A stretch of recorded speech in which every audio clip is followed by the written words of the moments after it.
Okay. Rolling. Okay. Right. My name is Isaac, you were saying? And I am Mike, no longer a Super Bowl virgin, Sivir. Okay, that's good to know. No longer Super Bowl virgin. I don't know.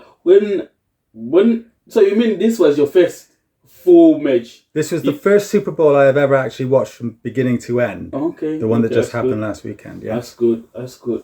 But you seem, when I was speaking to you, yeah, and conversing about the rules, you seem to know what was going on.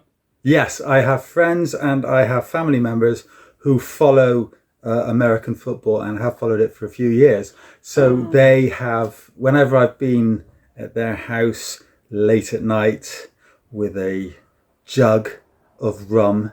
A jug of rum? Yes, my stepdaughter's fiance, he doesn't do things by halves. And so neither do I. He doesn't half-ass it, yeah. He goes all in. He goes all the way, yeah. And and he takes me with him, unfortunately or fortunately, I don't know. So yeah, so I would say fortunately. So I've been sitting there, with him late at night, and he's been telling me like the rules, what they've all got to do, what a sacking is, which is. But so no, yeah, it's a double entendre, innit? Yeah, incomplete passes and what all of these sort of jargon things that are American football things that people don't really understand. The fact that when I first started, the fact that they take off the team where they've got completely different teams for offensive and defensive. Yeah, it's an interesting dynamic, isn't it? Yeah, like you got an offensive team and a defensive team. Yeah.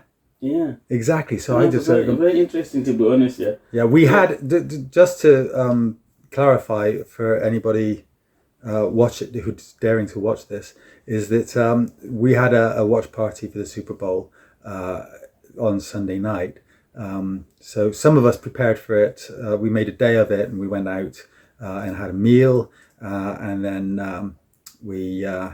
other people got food ready for the evening, so that it was a big social occasion. There was about 12 people there watching the telly when we actually got to have the got to watch the actual. I was going to say show. It's not a show, is it? Being American, though, it comes across as a show. Yeah, that's what it is. It's how they do everything on a grand, like what's the word I'm looking for? They make a grand out of everything, innit? Yes, they make it grand scale. Yeah. Yes, they make it just enormous, and it's all about them, of course. America the beautiful, America the great. But then again, it's American football, so they're absolutely within their rights to make it all about them. Huge preamble before the game even starts. And I was lucky enough to get there and get myself a place right in front of the telly, just in time to watch all of this stuff going on, the pageantry, really, and the I was going to say foreplay. That's not quite the right word for it. all of the run up to the match, and there's a bit of talk, commentary beforehand, few interviews with the players, so I knew who to watch because or to watch for, because their names had been up on the screen beforehand. So I was kind of primed, and as I say, I knew a bit about the game. Yeah, when I was talking to you, a lot of it was bluff, though. I was just like going along with what everybody else was saying because it was mass hysteria, I tell you. Yeah, they do feel 11 players on each team, which is 22 in total, and they do have offensive, defense, and special teams. Yeah. Each with a specific role and responsibilities. Well, that's what Google tells you. Yeah? That's what Google says. Yeah. Thanks for Google. Yeah. Yeah. But still, yeah. Like, even though I knew this, yeah, but it's just interesting, innit? How they do it, with all the timeouts. That's why it ends up being like a a spectacle, innit? Because it takes so long. Because each quarter is 15 minutes. Yes. But then if you put timeouts, which I think timeouts are supposed to be 20 seconds each. Yeah. But each team gets 3 timeouts every quarter. It's every quarter. Sorry. I think so. See, don't know everything. Yeah. Still new. I need to research this year. Yeah. Yeah. It's a very, very interesting. I mean, what I thought was that, you know, you've got a quarter that lasts 15 minutes when the stopwatch is going, but in real time, it's about an hour. I know, yeah. Like, like what you're saying, yeah, in real time, it's an hour, yeah, but we started watching it at 11:30 UK time, yeah. Yes, we did. And the game finished at what, 3:30? 3:30, there you go, you see. 4 hours. Yeah. Okay, there was the halftime, you know, the concert, whatever you want to call it, the performance at halftime as well. And that took up a bit of time. But generally speaking, about an hour. You're right. Three timeouts per half. There we go. 3 timeouts per half. Yeah. And I was... and they are 2 minutes, and they're 2 minutes long. I think I'm thinking basketball here, I'm mixing things. Right, and they're 2 minutes long.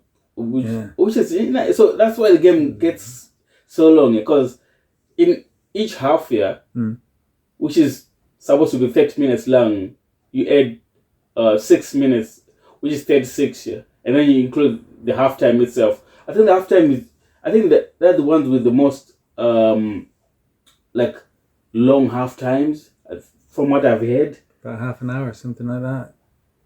20 minutes, half an hour. About half an hour, because I know football is 15 minutes, isn't it? Yeah, 15. 15 minutes. That's 15. I mean, you gotta say football, you gotta say soccer, to some people, yeah. Oh, yeah. The Premier League, like football. Yeah. So it's like soccer, depending on what part of the world you are. Yes. It's 15 minutes, yeah. And it is really interesting, to be honest. But the other thing about it is, though, you know, here we are talking about how long it goes on with all the delays and everything like that, but it doesn't sag at all. You know, it's a really fast-paced match, you know, game. Yeah, it is. When they're playing it, because it never lets up when they're actually playing. Not at all. Somebody's either running the ball or somebody's getting stopped, and every action, it's just interesting. Yeah, because you don't know what they're going to do either. You know, out comes the ball. Is he going to run it? Is he going to throw it? Is he going to do, you know, a combination of both? And where's it going to go? Yeah. All of that sort of stuff. And is he going to be blocked? Is he going to be stopped? Is he going to get sacked? Whatever. It's, you know, with the other team, what are they going to do to get in the way? And is something going to happen that just comes out of the blue? You know, because there are a few times in that match. I mean, that match it wasn't the most exciting in terms of scoreline, because it was the Eagles and the Chiefs, and the Eagles pretty much romped all over the Chiefs for the first half. The Chiefs versus the Eagles, the Philadelphia Eagles. I agree with you, but I think it depended on what side you were on. Yeah. If you were the Philadelphia Eagles, it was a very entertaining game for you, because everything was going your way. Like, everything was going your way. Like, and Mahomes didn't look like himself at all. He couldn't stay on his feet. He couldn't. Patrick Mahomes, the Chiefs quarterback. Patrick Mahomes. Yes. He couldn't. Like, they were just hunting him. Like, he seemed to be in trouble. Yeah. Yeah. But just all the way through, basically. So it was. I've lost the train of what I was trying to say about the match from the point of view of the teams. The Chiefs were being. Yeah, because I was supporting the Chiefs. Yeah, because I wanted them to three-peat here, I was behind the Eagles because we all thought the Eagles were going to be the underdogs. It's I don't know. Yeah, I think from what I was hearing about, and how people were talking about it, or the experts in America and former players and all that, they were saying the Eagles were a better team. They played as a better team. No, I mean like on paper. Oh, sorry, on paper they were a better team. They were a better team. Yeah. Saquon Barkley, and then you got Jalen Hurts, and all their defensive players were rated above, at least one of the best defensive, and the decent running backs as well. On paper, it just for me felt like they were a better team. Yeah, it was a very interesting night. How many people were there? There were 12 people there. There were 12 people. Yeah, in that small room. Yeah, no, I didn't really count, to be honest. Yeah. There were about 4 or 5 of us on the sofa there. Yeah, 5. Yeah. Overbalancing it. Jack and some were sitting on a sofa handles and all that, you know. Yeah, there were people around the side, and there was a guy next to the cooler, the water cooler. Yeah, he was cold all the way through. Jack, he was cold. He was cold because he had the cooler right next to him, and it was just but he wasn't. But he liked it there because, of course, he was just him next to the telly, and he didn't want to get involved in all the soap opera stuff that was going on. Yeah, there was a lot of conversation that was going down as well. Loads of conversation going on that had nothing to do with it. I mean, you and I, we were sitting on the end of the sofa, and we were actually talking about the match, you know, because I was actually there for the match and to be interested. Me too, yeah. I was actually there for the match. Yeah, I was really actually there for the match, and but a lot of people go there just to socialise, I think, and have it in the background, you know, and to sort of banter a bit as well. I had this before, the match I went to before, the playoffs that I went to, there was a lot of back and forth between the other people who were watching it. I was still sort of trying to fathom out the game a little bit, really, but the others were just like, you know, they were having a good laugh about, you know, if anybody made a mistake or did something that they thought was wrong, they would be having a good laugh about it. If any of them then said something that the others thought was off colour or stupid, they would then laugh at that person as well. There was an awful lot of banter going on, things like that, and disappearing off out into the kitchen to get a drink or anything like that, you know, or, you know, and there was loads of munches, you know, basically. You know, like on that occasion, it was like little nibbles, meaning like Doritos snacks, and things like that, snacky food in packets. And this time out, it was nachos, wasn't it? It was there was one of the guys nachos, yeah, and it was just, and I have to say I shame myself because I absolutely demolished these nachos with a guy called Angus. The pair of us just, I think the idea was for the plate to actually service all 12 people there, or however many were left by the time it was served. And it just, 2 of us just hoovered it up. And then the next day, I had the digestive problems to show for it as well. It was jalapenos. Yeah. It was a very kind of eventful night. There was all sorts of soap opera things going on as well. People just having fun at other people's expense as much as anything else. There was a guy we know called Craig, and a guy called Callum, and Craig was every time Callum went to sit down, Craig stuck his finger up like that. So the guy got perforated,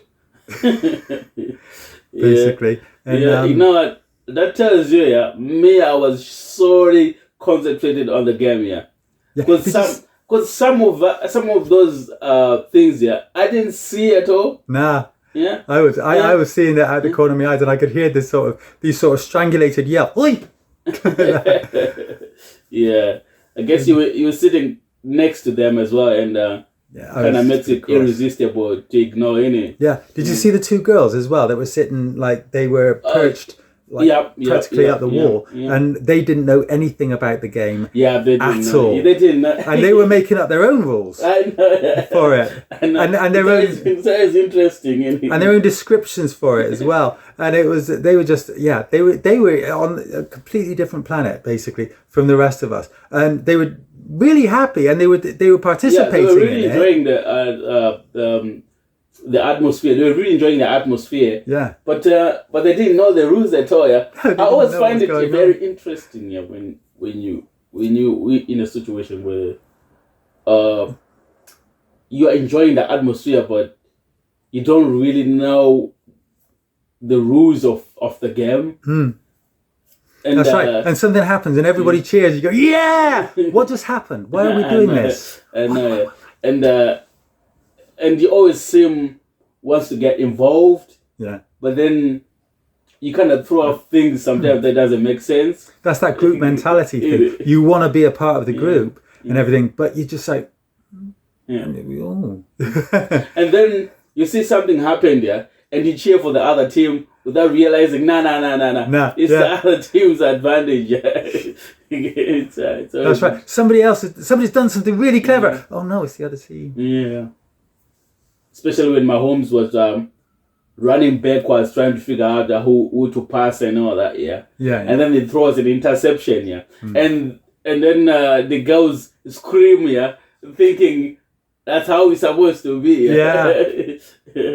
Very interesting. Exactly. Of course, one of the girls, Izzy, she got very upset. Well, she didn't get upset, but she got stressed because as the evening wore on, people got more and more, shall we say, inebriated, and so like cans of drinks started to get, knocked over. And stuff like that. I could see. She could clean up. It was cleaning up the table a lot, making sure no cans or bottles kind of scattered too much on the table, because we were just sipping drinks and just leaving empty bottles on the table.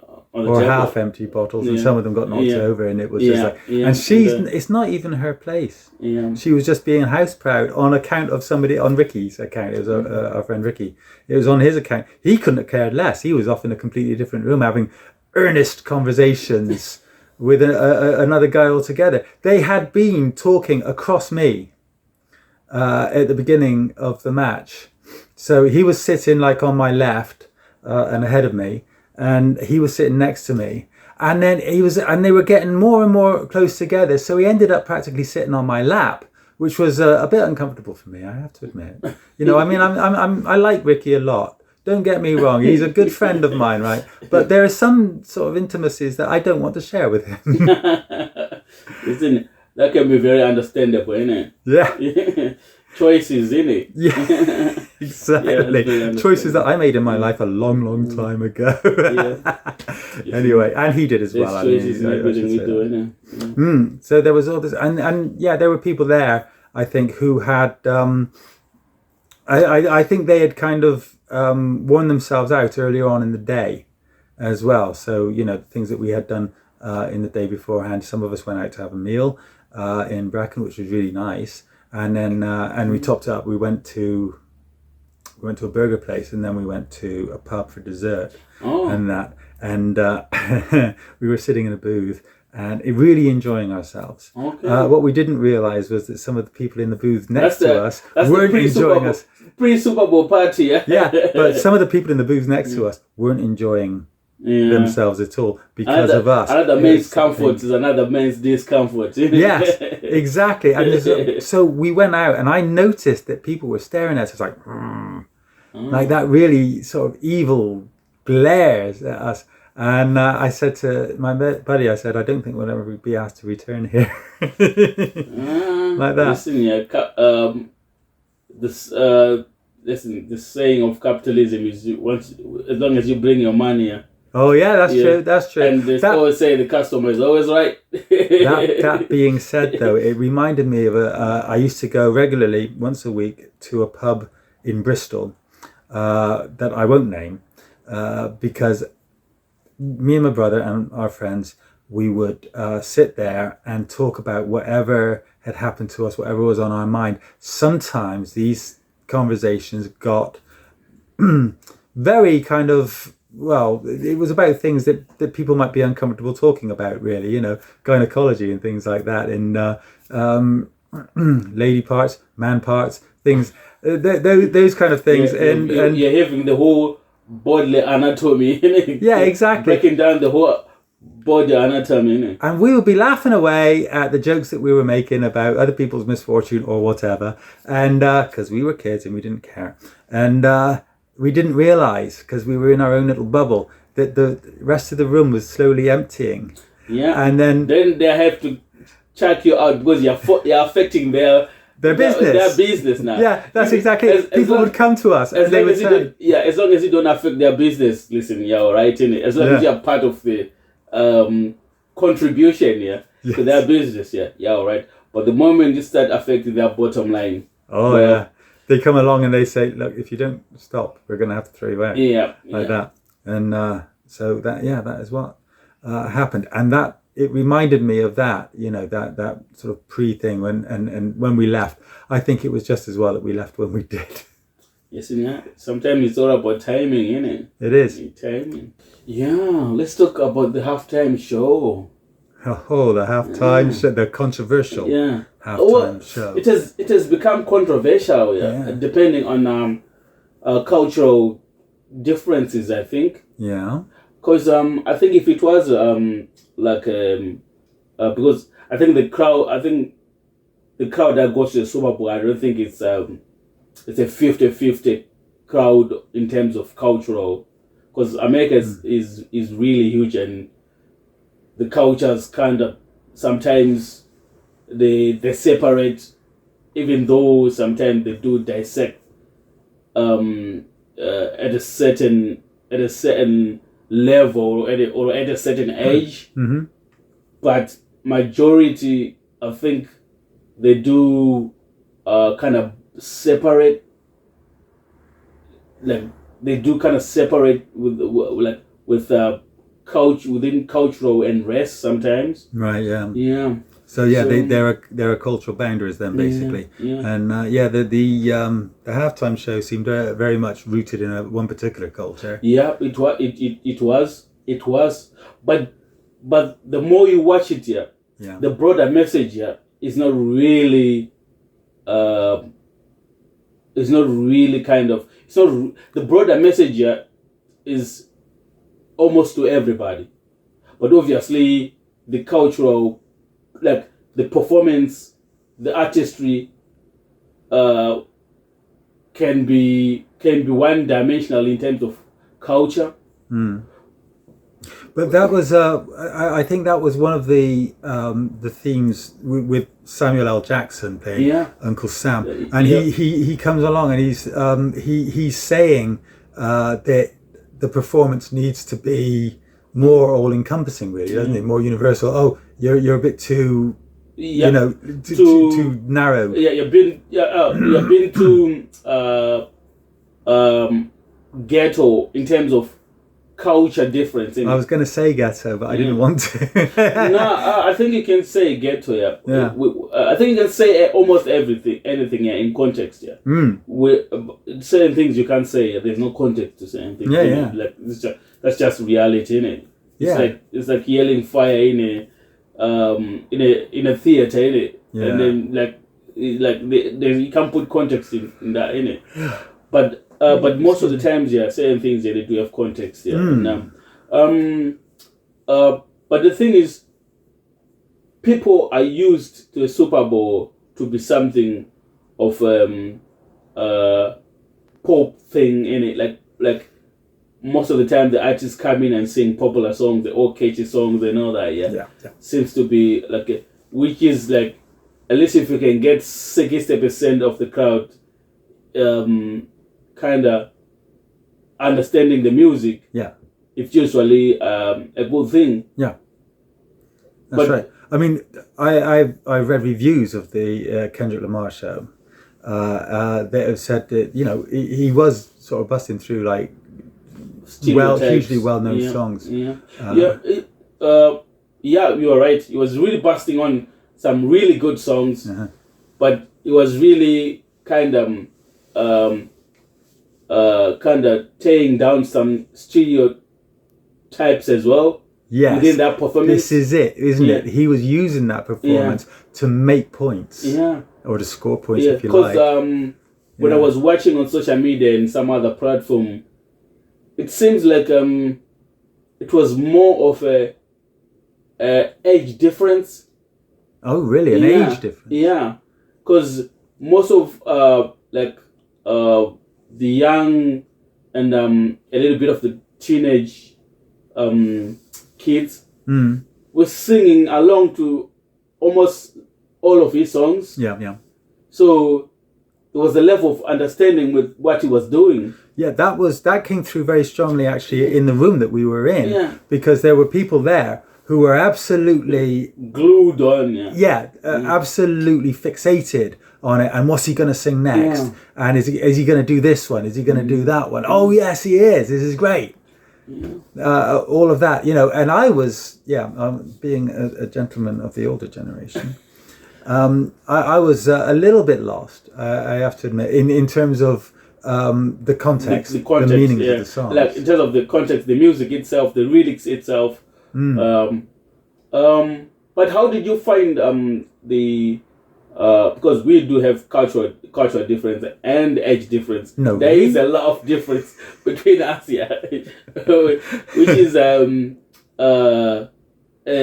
good combination of thought process, like how sometimes how conditioned we are to certain things and how influenced by certain things and how everything kind of govern how we look at reality, really, innit?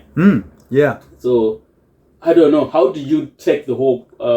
Did you have a chance of watching it the second time? No, I didn't. But I mean, I got the gist, I think, of what was going on. Especially, obviously, when he was attacking other people, I could see where he was going with that as well. But of course, it's not just. You mean the battle when he was singing about Drake? Okay. Yeah, I got that.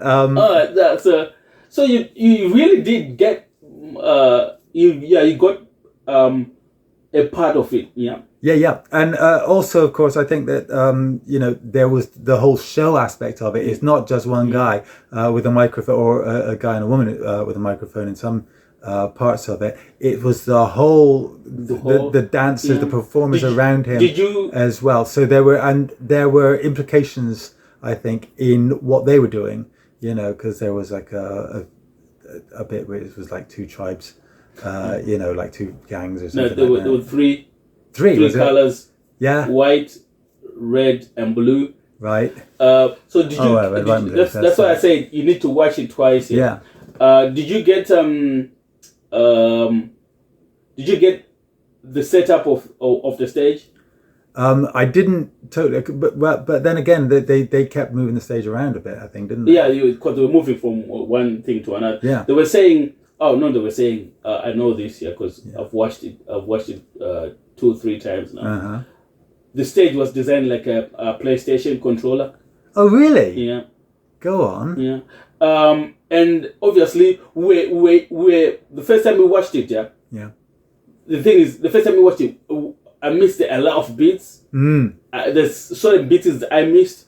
I didn't recognize, like, at the start here, there was sort of like a loading bar, which then get to 100. Oh, I see. Did you saw that at the beginning? Yeah. I didn't realize that was what it was. That's what I'm saying. Yeah. No. Yeah. That's the same thing as well. That's when I rewatched it the second time. And then I was like, oh, that was a loading, like when you load a game and then it gets to 100%. And I don't know if you get some of the Samuel L. Jackson's narrating and all that. I got some of it. Sometimes there were some parts of it where people were talking over. Yeah, I know. Yeah, and things like that. People were very animated, innit? There was a really animated Kendrick Lamar enthusiasm. Yeah, in the room. Yes. Yeah, there really was. So so sometimes you lost track of what was actually going on. Yeah, because of what the other people were doing. Yeah, I did manage to rewatch it, and like you say the bit of it when you were talking about how Samuel Jackson was representing Uncle Sam, kind of narrating. The whole concept was more like a game. Yes, according to the concept, not really dissecting the double entendres in there, which can be very different depending on that, because there's a lot of explanation of the double entendres and all that. Yeah, I won't go into that here because there's a lot of they can branch into so many different things. Right. But the whole actual concept of the setup, it was a video game. Like you said, Uncle Sam was just narrating, kind of telling Kendrick Lamar to play the game, really. Right. Play the American game. The American game. Yeah. Oh, I see, and that was what it was about. Yeah, so I get that. So now. you get to a certain point when he started, and there was a sign saying "warning, wrong way." Yeah. Meaning the songs he was singing are not really the type of song he should be singing. Right. You get That's yes. Yeah. I got that. Yeah. I definitely got that. And you definitely got that. Yeah, he was And being then- told, yeah. no, you need to No. make yourself more sort of More- mainstream. or and something. then you moved on to another segment, and then you moved on to another segment. Yeah. And then there's a segment where him and Caesar were playing, and everybody seemed to be, and Uncle Sam seemed to be very happy. Yes. Because the Uncle Sam is like, okay, now you are getting it, yeah? Yes. You're playing the games, you're playing all the popular songs, all everybody listens to. Yeah. Yeah. The whole set was very interesting, yeah. And Yeah. I would encourage you to rewatch it again, yeah. Mm-hmm. To get all the other double entendres and all the other meanings and all and the whole artistic expression of it. So what he's actually saying is he's encouraging you to watch it. Yeah. So we'll try and we'll have to find a link actually and stick it down below. You don't need the link. Just go on YouTube. Yeah, there you go.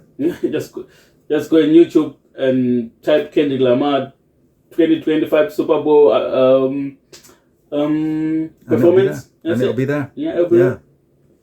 Yep. So yeah. Definitely rewards rewatching. Yeah. I think it would be good to just move on to like celebrities who are there. Yeah, this is the thing. It's happening more and more in sport, isn't it? In America, it's a tradition, isn't it? Oh yeah. Like in America, it's a given. Whenever there's a big event, celebrities are always going to be there.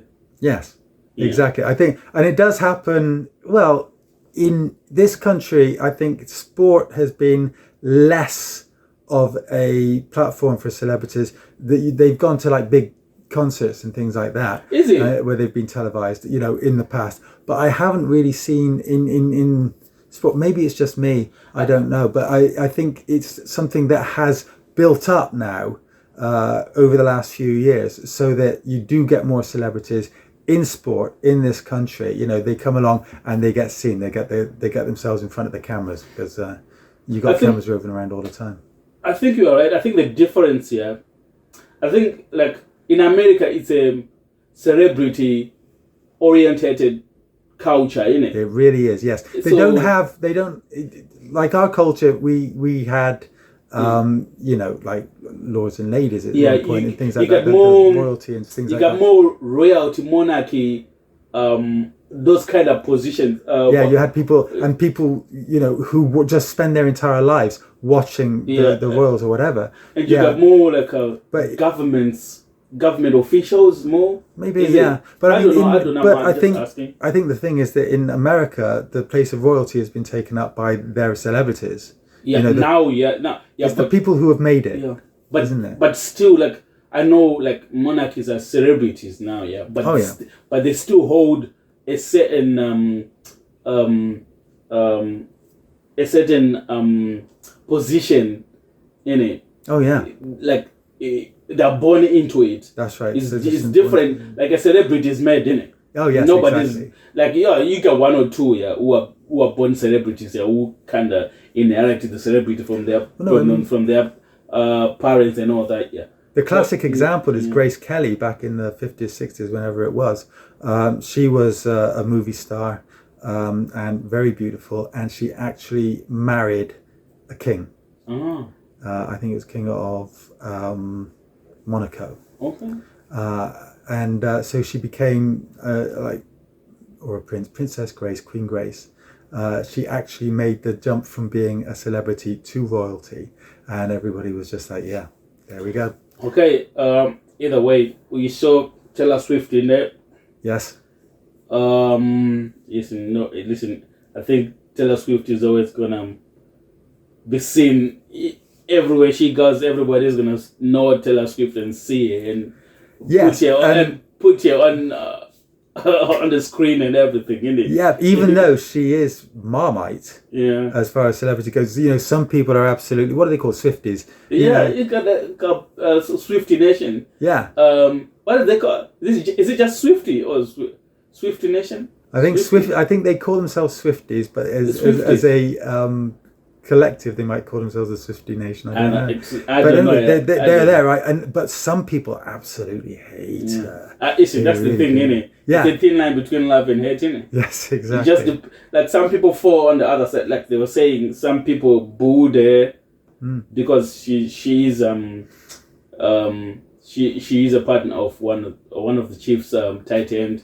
Travis Kelce. Travis Kelce. Yeah. And like the Chiefs has been winning, so the hate is gonna run through both sides. Like you got people who hate her for being so good, famous and rich, and you're gonna have people who hate the Eagles, and you're gonna have people who hate them because she's with Calvin, with Kelce. So it's just how the world works sometimes, isn't it? It is, yeah. It's very interesting, yeah. Yeah, but she was, I think, and she was only there really to support her boyfriend. Yeah, I know. And it was just a massive, she can't go anywhere without having that huge response. Yep, yeah. Oh, Leo was in there. Who was DiCaprio. that? Oh, Leo DiCaprio, yes. Well, he seems to be very kind of incognito. He didn't want to be seen. He was wearing a black cap, all black, and he didn't see. It's like he didn't want to be seen or something. It's like he didn't want to be involved or something. Going incognito. He wanted to mix with the crowd and be one of the ordinary people. I guess he was really there to watch the game. Yeah. Yeah.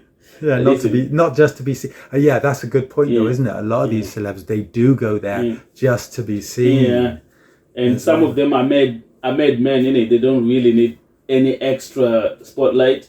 No, they don't. Yeah, but they, I think they do think that they need to be seen at these things for the sake of because he's wearing black here. Yeah, you don't know which team he's rooting for, innit? Oh, that's quite a good thing. That's quite a good thing, actually. Because then you can't, you're not going to get any hate from anybody. There's the other thing about Taylor Swift here. Yes. She wasn't wearing any red or anything.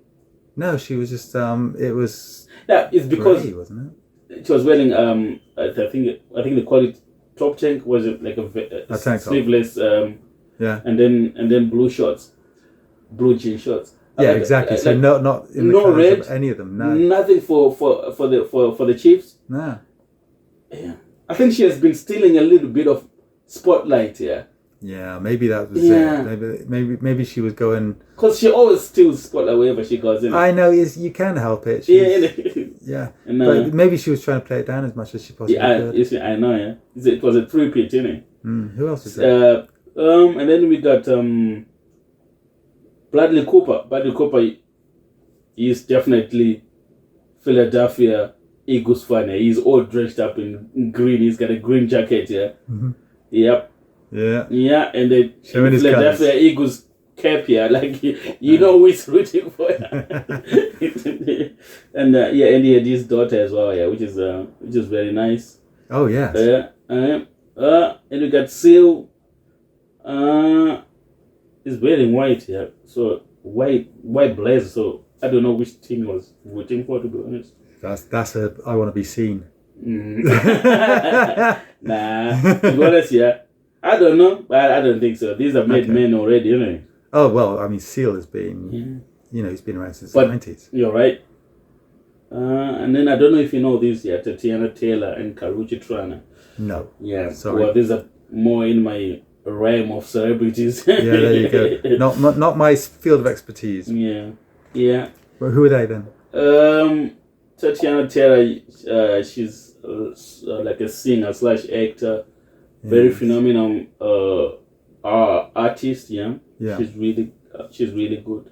Well, the other lady, I just know her from being one of Chris Brown's girlfriends at some point. Oh right. Okay. So I don't know much about her, to be honest. Right. But Tatiana Taylor, I do know her. Mm-hmm. Yeah, she's a very creative woman. Right. Very, very creative. Then you got Russell Wilson and Ciara. The former Super Bowl winner. Yeah. Oh yeah. Yeah, and his missus. Mm. Yeah. The Steelers didn't make it. Ciara, she's a phenomenal artist as well. She's a singer and all that. So. Oh right, so this is a former Super Bowl winner with a singer. Yeah. And then history repeats itself. Yeah. Of course, this guy didn't. Travis Kelce didn't win. Yeah. No, these are married. Yeah. These are married. These are past the girlfriend and. Oh, I know. This is the point. This is what I'm saying. History repeats itself. Yeah. So they've done it. Yeah. And they're coming back, and of course you've got the Taylor Swift and Kelce. Yeah. Russell Wilson now is playing for the Steelers. Yeah. He won a Super Bowl with which team did he used to play for? He won a Super Bowl with them.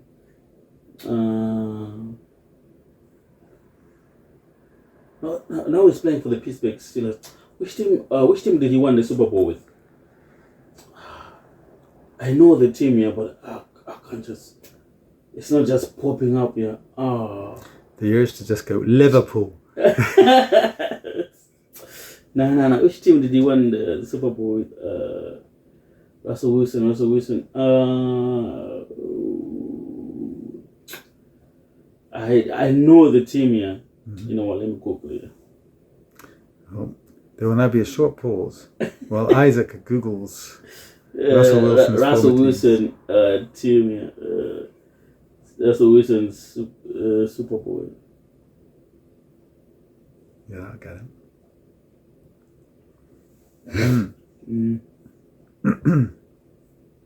I'd love to be able to speak in between, but of course he's got the list. Seahawks. I knew it. Right. I knew it. Seahawks. Yeah, he won the Super Bowl with the Seahawks. Yeah. Right. Yep. Yeah, man. He's a celebrity he's a celebrity.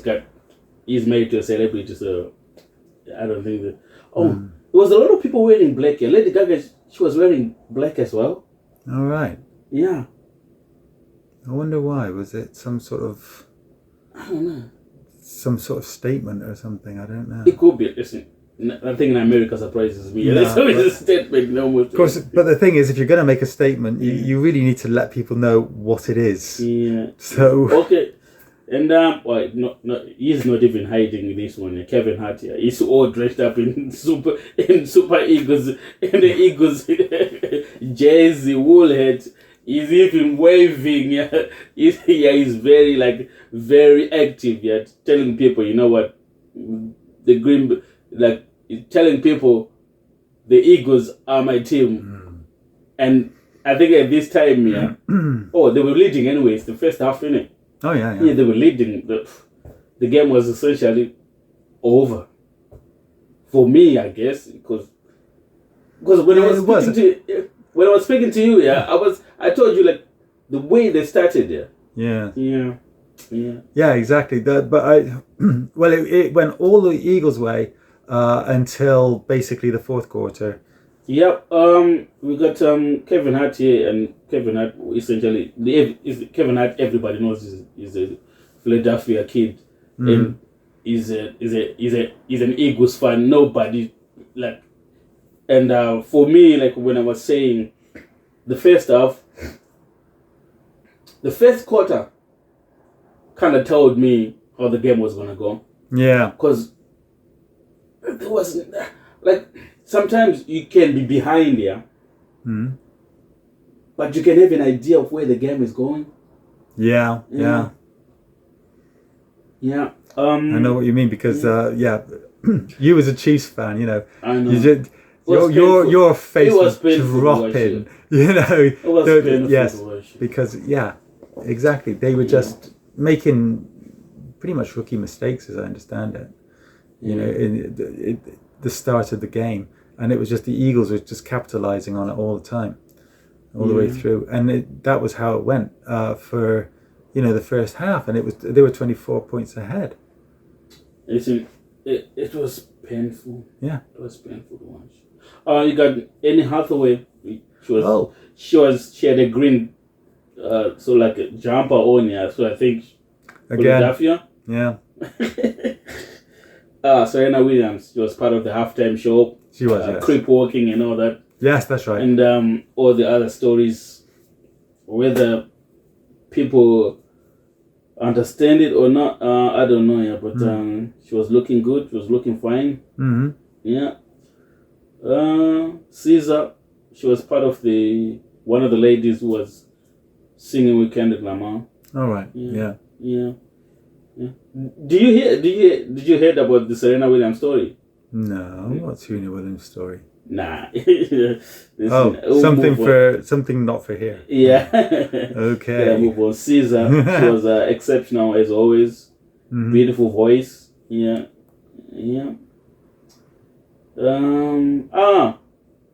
We find one Kansas Chiefs fan. Guess who? I've got no idea. One Kansas Chiefs fan. Yeah? I don't dare. She starred in the Ant-Man. Yeah? Ant-Man and the Wasp. Oh, what? Paul Rudd? Yeah. Right. He was a Chiefs fan. Yeah. Right. Listen, he was all dripped in red, number 15. Oh. Kansas Chiefs, like, he couldn't even hide anyway. Oh, boy. He must have felt, the way it went for the first half, he must have felt like he wanted to be an Ant-Man. I know, yeah. And then we go to the president. Donald Trump was there. Yeah. And the daughter. I think it's good good publicity, good politics for a president to go to a big match like that. To be honest with you, I think it was the first time it has been done. Oh, really? So it's not the norm. Well, I think he did the right. I think he, say what you like about him as a politician, but I think he made the right choice in doing that. I think, he would have got the sympathy of a lot of people watching it because, all right, he likes American football. Who doesn't like American football if you're American? It's a religion down there. I know what you're saying, but for a politician, I feel like you don't understand. Like Americans here with American football, it's a religion. It is it's played mostly every Sunday, Monday, and Thursday night, and for them it's a religion. Or I think they do play Saturday as well, but for them it's especially Super Bowl. It's a religion. Yeah. Americans love their sports here. Like one thing you can go they cannot go against is God and American Super Bowl. Okay. Yeah. Yeah. Well, anyway, but I mean, Trump actually making an appearance there, I think would. Listen, I think Trump is always making an appearance. Yeah, and, he knows how to manipulate the media. That's for sure. Yeah, listen, he's a masterclass at that. Yeah, can't take away that. That's his That's fucking magic. That is his thing. Yeah. Yeah, I think we can. There's a lot of celebrities here. I think we just stop there. Oh, we got one more. Yeah, Master P, New Orleans native. Yeah, one of the pioneers of hip hop. Not like pioneers, but one of the innovators of the genre. Like they hoped the genre transcend into something very special and very marketable and very kind of lucrative. Yeah. Right, yeah. Master P. Yep. I don't know. After the half, After for the half, me, yeah. things kind of got even gloomier after the first. Was it the first play when Mahomes got intercepted? Was that the big sacking? No. Oh, After right. all the sacking, when his throw got intersected on the 14th on the 14-yard line, close to his end zone. Yeah. It was just after the break, innit? Oh, right. I might have been.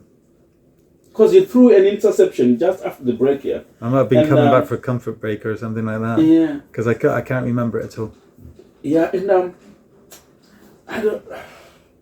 it just got gloomy. Like you would think, okay, let's go the Chiefs. Second half, we're gonna come in and Yeah, this is what I thought. I thought yeah. they would come out fighting. Definitely, I thought that. You know, because you see it in soccer. Call it soccer. Oh yeah, are you trying to appease the American fans? Yeah, call it football. Yeah, call it now.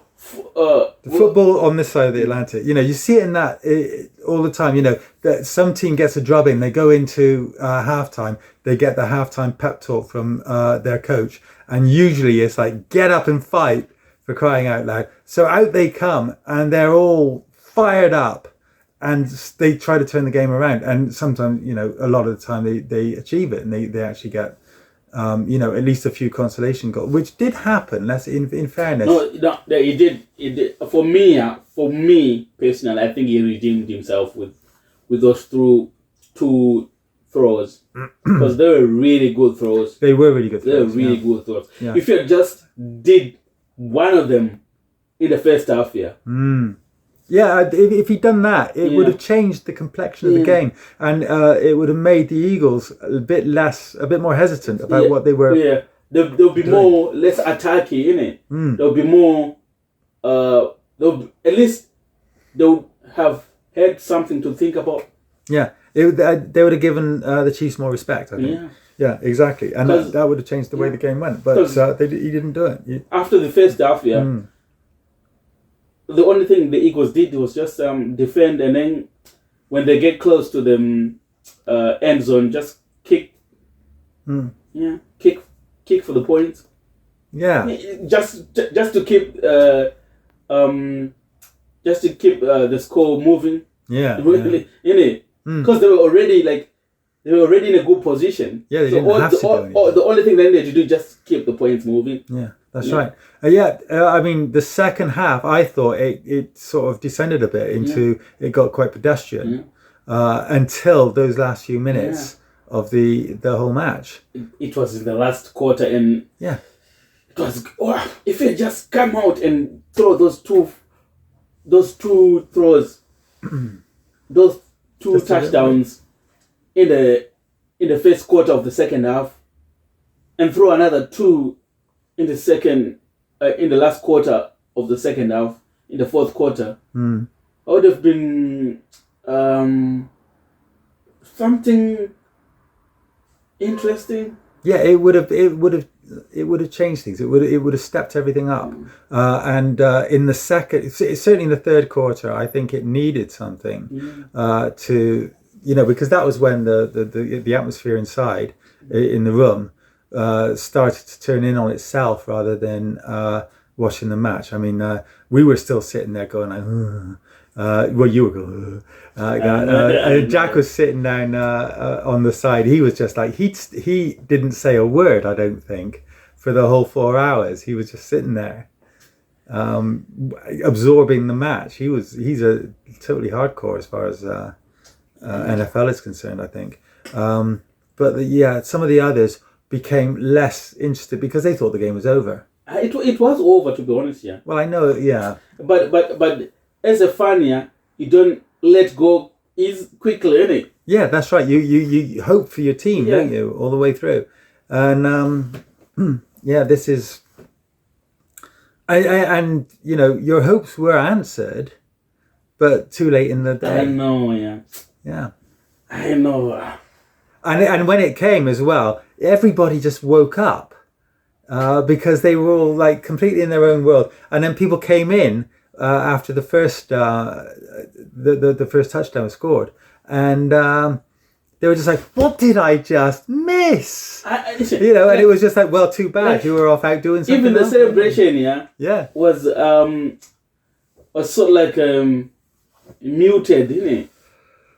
It was sort of like they were all like, it's a consolation. Yeah, that's all. It's a consolation for us, and that's all we're going to treat it as, basically. Yeah, because he scored one touchdown in the third quarter, and the second 2 touchdowns in the fourth quarter. Yeah.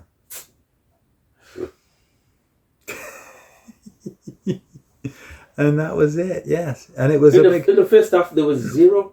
No, none. Yeah, it was 24 plays, nothing. I can't believe this. Oh dear, maybe this was not a good idea to talk about this because you look so depressed. I know. I think, but I gotta give credit to Jalen Hurts. Most people were saying, "Oh, he can't throw the ball, he can't do this and that," and the Chiefs said, Saquon Barkley on the lock, he didn't really run as many yards as he usually does. So I give credit because the Philadelphia came prepared. Yeah. I think the three-peat and making history, I think it got to the Chiefs. Yeah, I think it got to them. Yeah. That's why it's really hard to make history sometimes. It's really evident, isn't it? Yeah. Yeah, well, it's pressure, isn't it? Yeah. That's all, and it plays on the mind. So you're overthinking more than you're playing the game. And that's what I think happened this time around.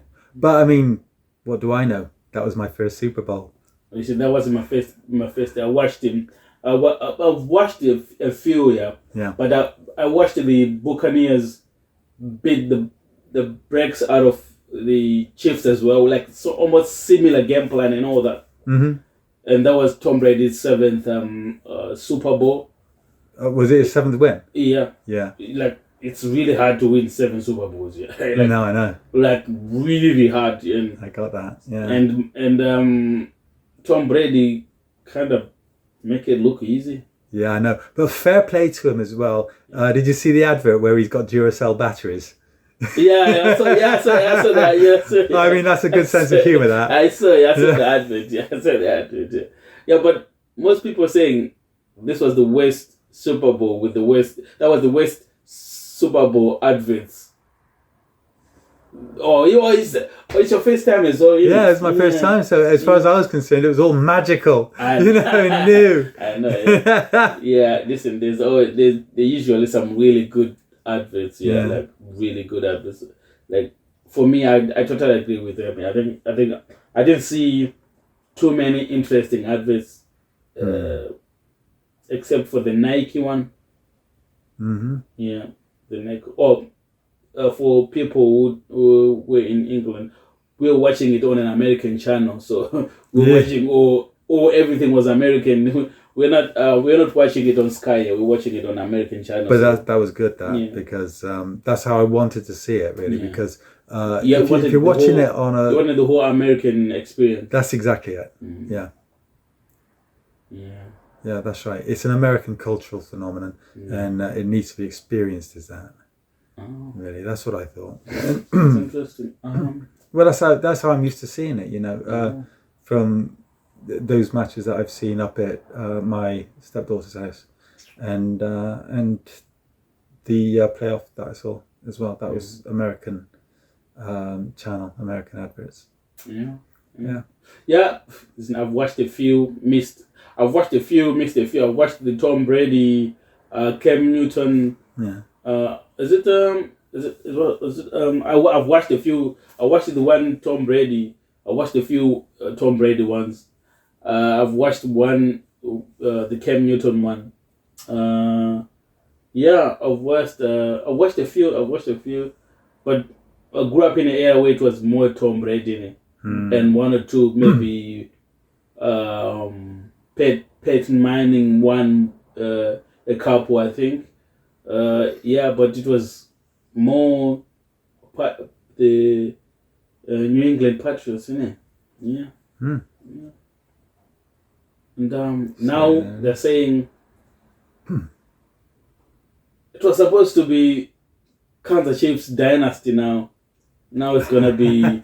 Now people are sort of like in limbo. Now they're not sure how Mahomes is gonna come back, but I think trust in Mahomes. Yeah, in Mahomes we trust. Yeah, in Mahomes. Yeah, we trust. But then from my point of view, it's just coming into it. It has laid everything open, so it's everything's for the taking for everybody, apart from the Panthers. Panthers.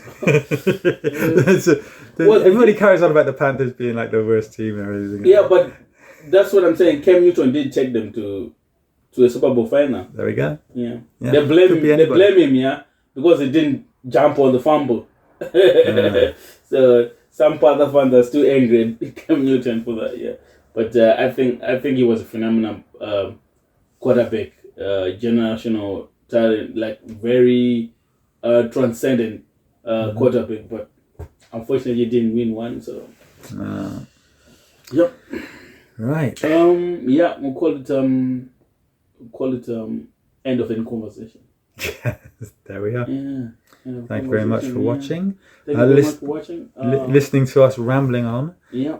Stay tuned. Yeah. One expert, one absolute novice. Yeah. So yeah, and we'll you will see us next time. Like Kendrick said, yeah, the revolution will be televised. Yes. No, it's just a very interesting statement for Kendrick Lamar to say, isn't it? Yeah. It's a kind of a Kendrick per se, isn't it? Just thought provoking. Yeah. Okay. Thanks. See you next time. See you next time.